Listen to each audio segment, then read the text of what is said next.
Aeroplane by Red Hot Chili Peppers.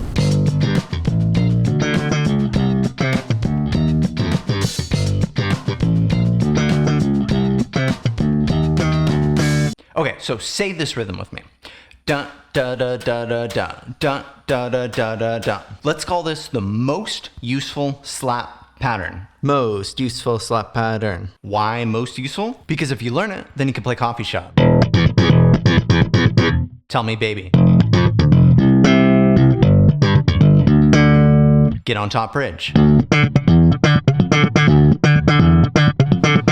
Whew, I love bass. Flea secret, just two techniques. Thumb and pluck. And, well, his ability to play them at warp speed.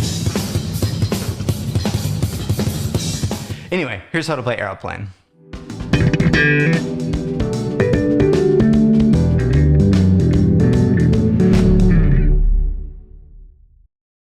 I'll play it slow first, and then I'll break it down.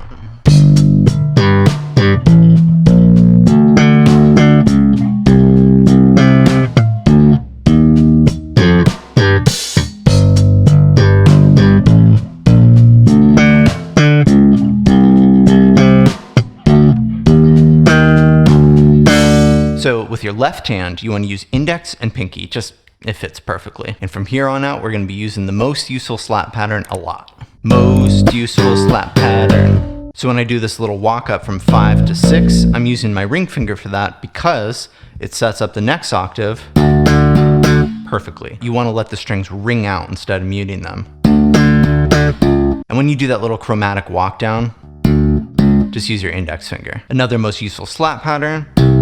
But this one's going to end up on the 5th fret. So for this part, you can either do ring pinky if you want, or you could do this. Either way, you just want to make sure that your pinky is the note that you end on the 6th fret on. And the reason for that is because the next note is the 3rd fret on the D string, which is going to be a 4-note stretch. Then you do this little lick.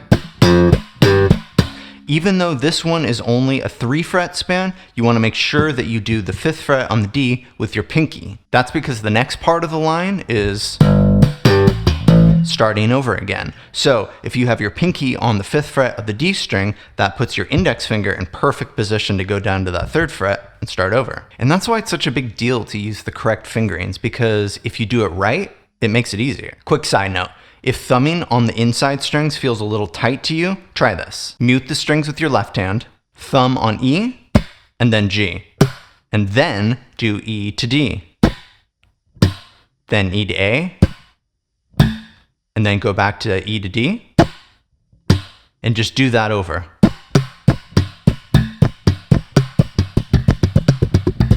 The key point there is that your thumb never moves. It's just your index finger or your middle finger, whatever your plucking finger is. Then once you get comfortable with that, try A to G, A to D. Something really cool about this line is that if you just take the root notes, he's playing something like this.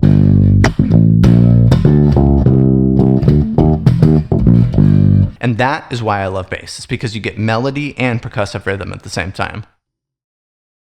Now the chorus is a totally different vibe. He throws in a few little variations here and there, but for the most part the chorus goes like this.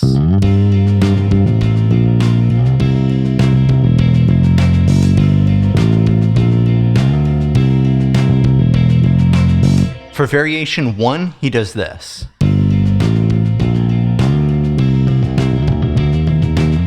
Fingering doesn't matter that much here, but you need a finger with some strength. So I use my index or my middle. And the reason for that is because when you do these slides from one fret to another, you need to push down pretty hard to have the note carry over.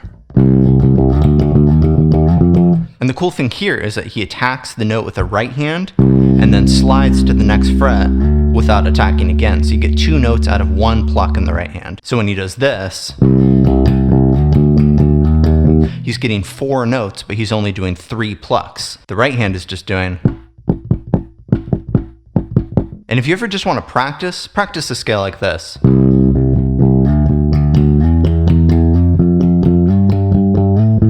That's how you make stuff like this your own. You take small little parts of something that you like and you put your own touch on it. So variation 2 is the weird one.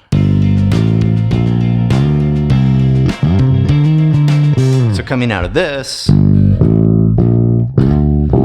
Right here, we have a little mute, like that, or at least I do that. And the reason that I do that is because we're going up to the 10th to 13th fret range.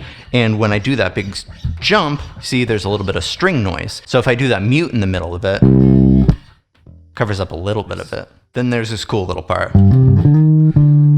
This riff has a really round sound to it. So because of that, I try to play close to the neck with my right hand. If you play closer to the bridge with your right hand, it's a little bit easier to play fast because the strings are tenser, but you're gonna get a much thinner sound. Whereas if you play right here, there's a little bit more clank versus, but if you play softer, it sounds like.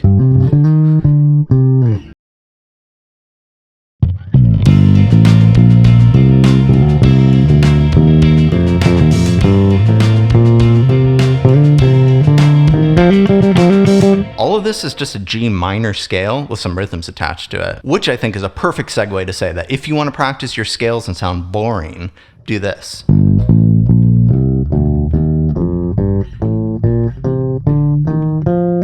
Because I challenge you to find a really powerful and emotive musical context for that. Don't just practice your scales, play around with them. Shapes, patterns, rhythms, some will suck, but some will be good. Do it enough and eventually you'll find something cool.